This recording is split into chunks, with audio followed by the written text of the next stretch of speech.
last year in my speech at the Hall of Fame. Perception is reality. And, you know, I think sometimes he may have forgotten that, but don't let what we're doing at night get in the way of business.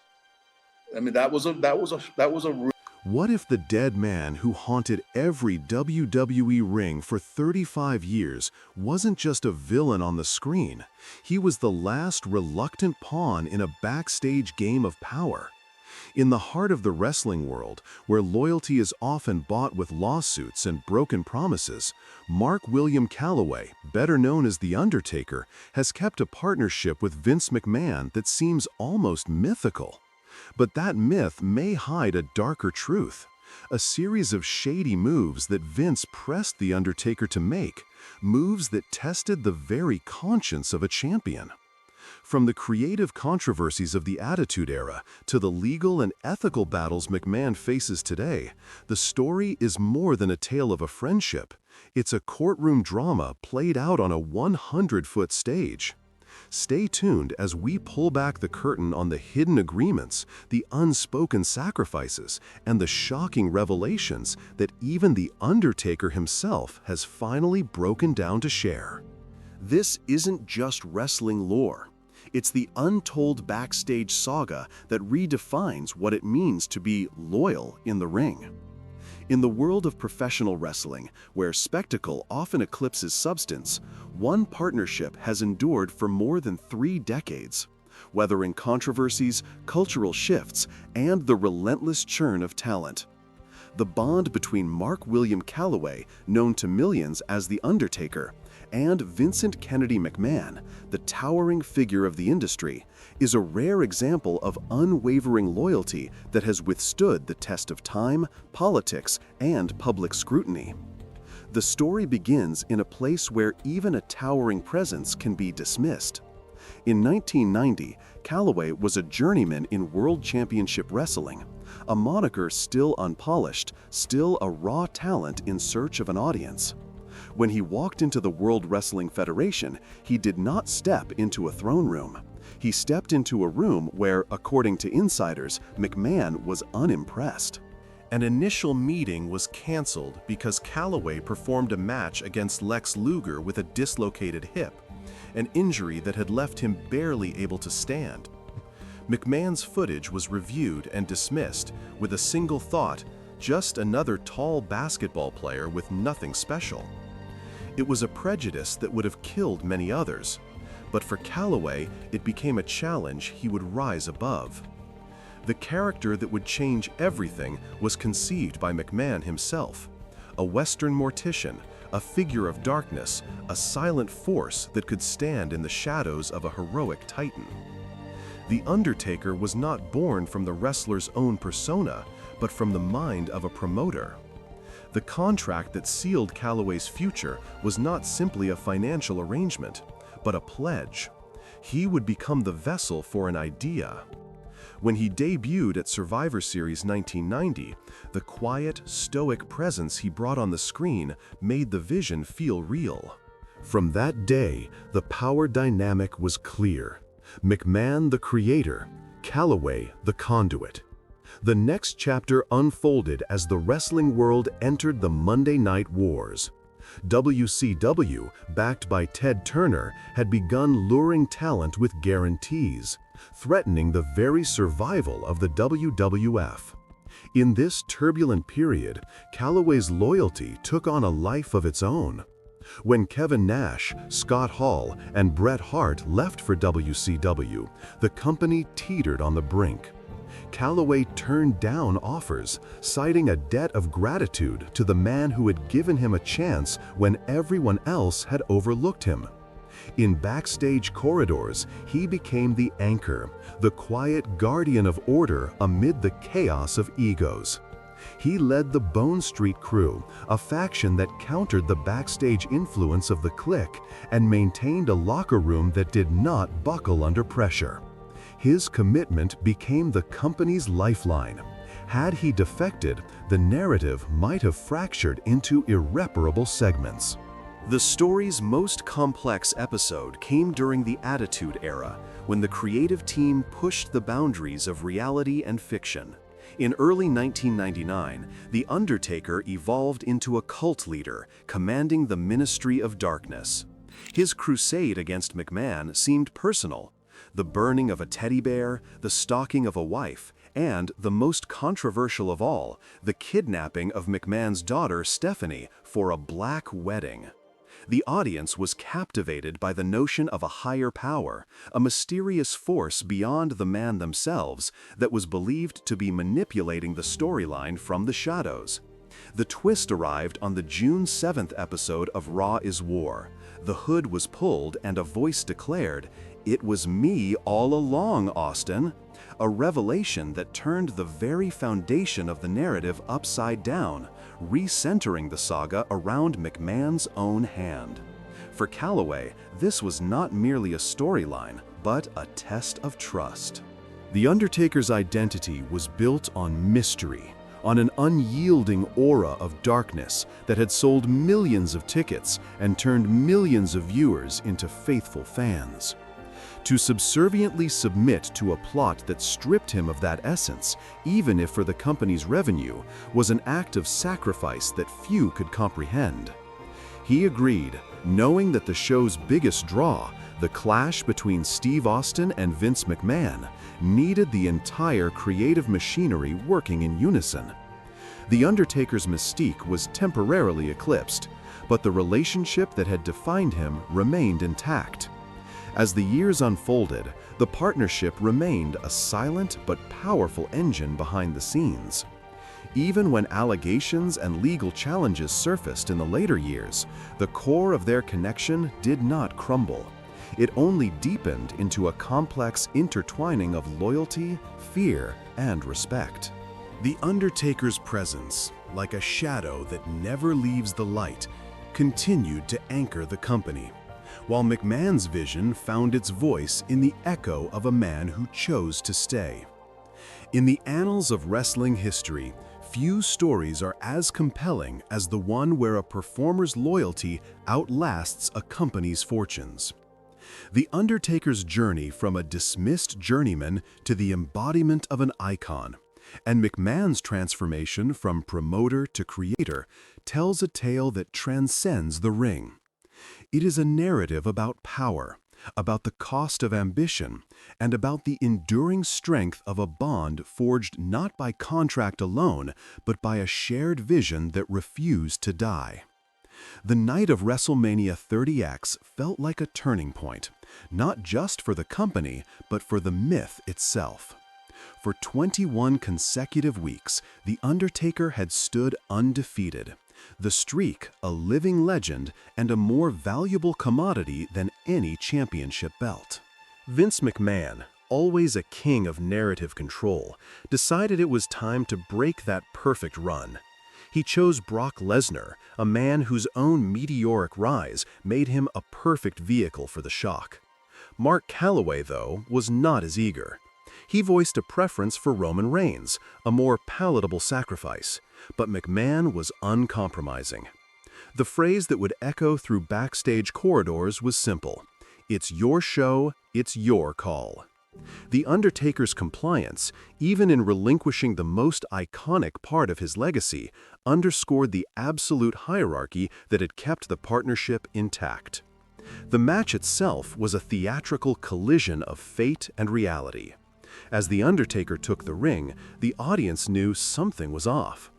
Later that night, Calloway suffered a severe concussion, collapsing backstage and requiring an emergency trip to a New Orleans hospital. For the first time in his storied career, Vince McMahon abandoned the broadcast midnight, walking out of the arena in an ambulance beside his friend. The departure was a visceral demonstration that personal welfare could outweigh $1,000 worth of ratings.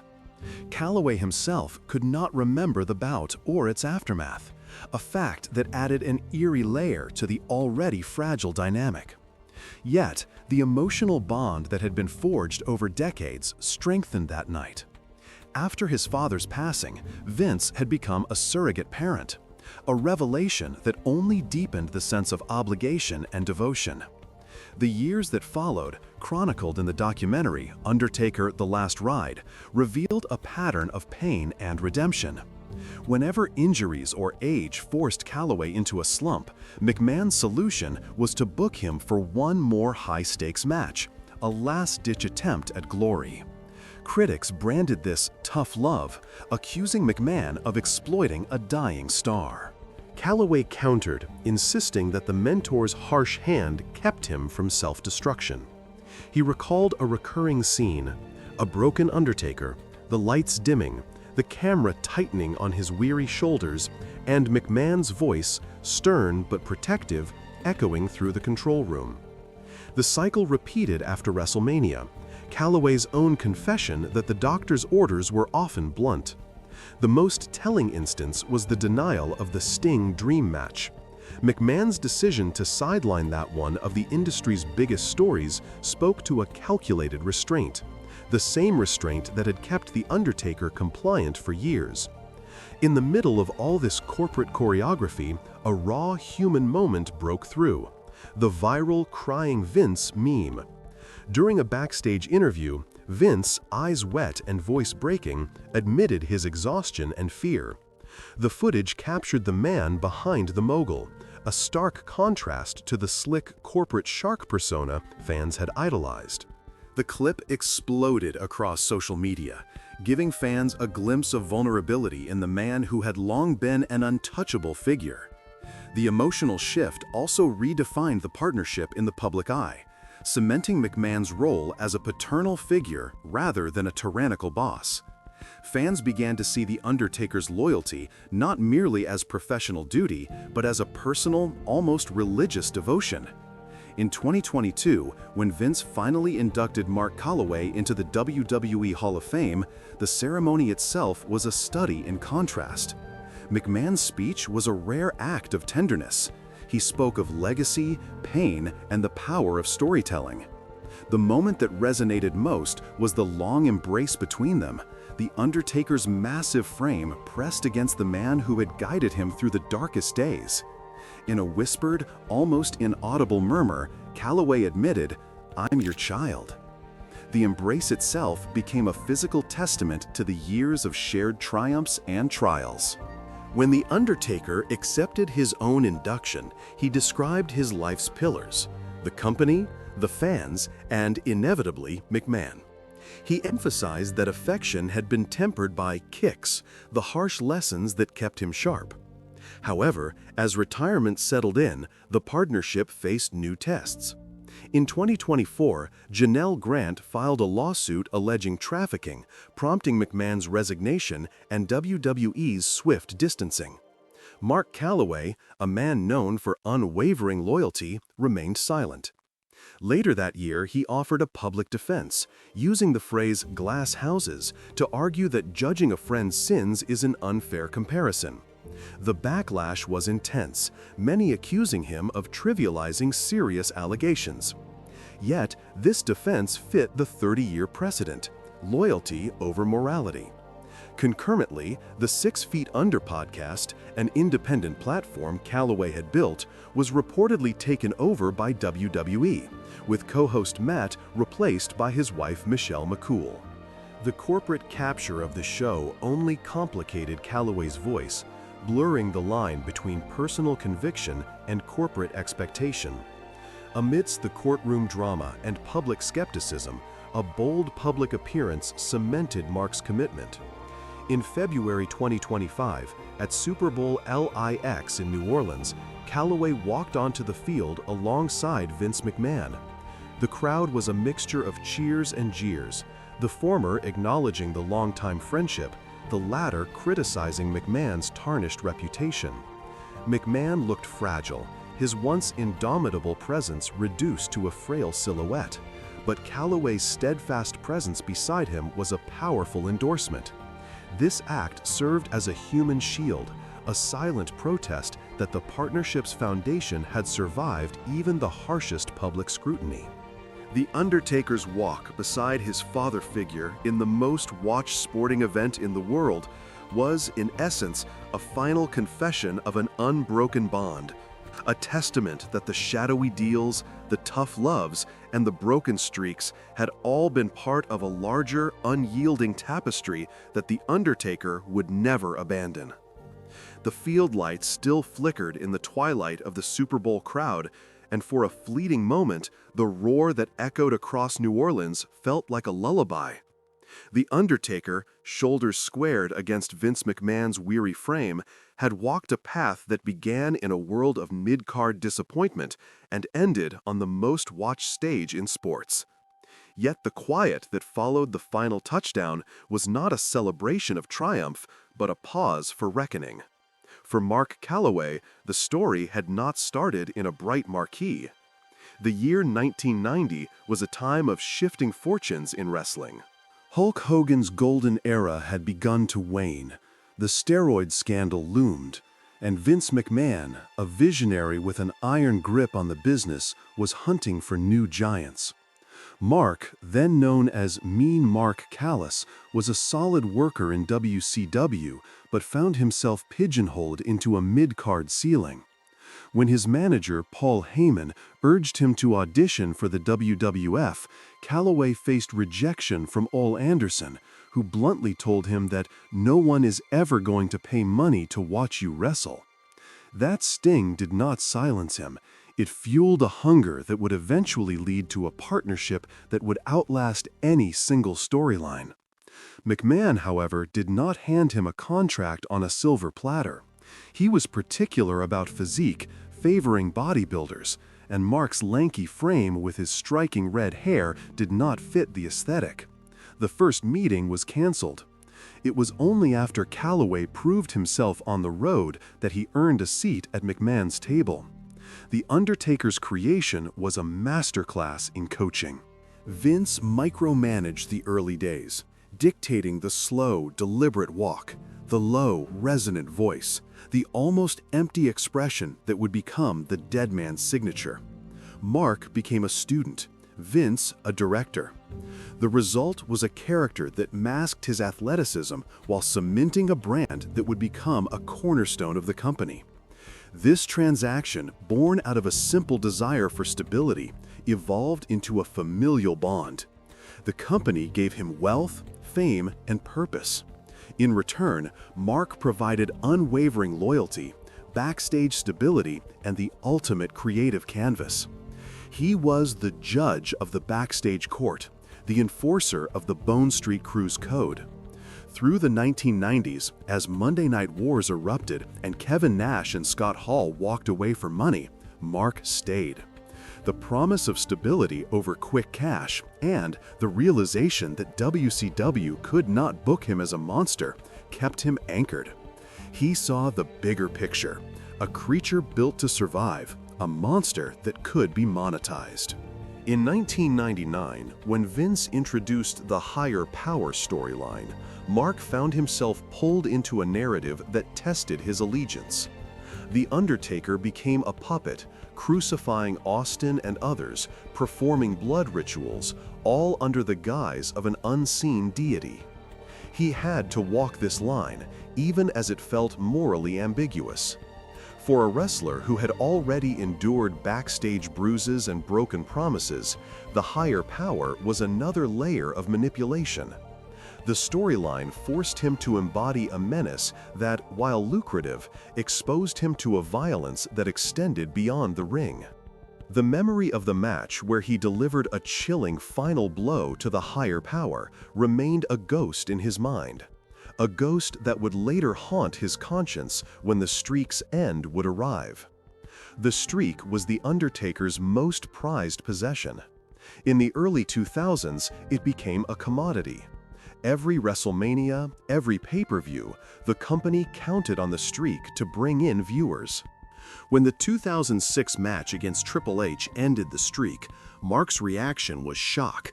He didn't remember the moment. His mind blanked. The loss was twofold: the loss of a trophy and the loss of a memory that could have grounded him in an increasingly unstable environment. Vince, meanwhile, watched Mark's collapse from a hospital bed and felt guilt that he could not shake. He left the show, literally, to go to the hospital, as if the physical act of leaving the ring could atone for the emotional wound he had inflicted. Fast forward to 2023, when allegations of sex trafficking against Vince McMahon exploded into the public eye. Mark, standing at the center of that storm, made a defense that felt both personal and desperate. He argued that glass houses mean that everyone has skeletons, that no one should judge the other when each carries their own house of secrets. His defense, grounded in a wrestling ethos of what happens on the road stays on the road, was a shield against criticism. Yet it raised questions. Was he protecting a man who had treated him with respect, or was he ignoring the grave allegations that had been documented? The psychological pull of familial abuse dynamics or intense fraternities, an old-school mentality where the past is never forgotten, understood that loyalty sometimes becomes a cage. And yet, the story of The Undertaker is not only one of loyalty. It is also a narrative of manipulation. Vince forced him to become the villain in the Higher Power saga, to deliver a brutal, public apology in a 2007 segment where he revealed his vulnerability, a moment that revealed a man who had become a symbol of control and emotionlessness. Mark was asked to perform acts that were not just storylines but political statements, to be part of story arcs that blurred lines between performance and real-world power. He was required to walk a path that was both his and Vince's, sometimes at the cost of his own dignity. The ending of the streak, in particular, is a testament to that cost. Mark lost his most cherished symbol and, for a time, did not even remember the match. That lack of recall added a tragic layer. It made the ending a wound that would never fully heal. When Vince left the show to go to the hospital after the 2006 match, it was an act that combined guilt with love. He had pushed Mark one too far, and yet the loyalty remained, a constant amid the chaos. In the days after the Super Bowl, Mark's voice, soft, reverent, began to crack. He recounted moments that had seemed like fan service, but were, in truth, forced compliance.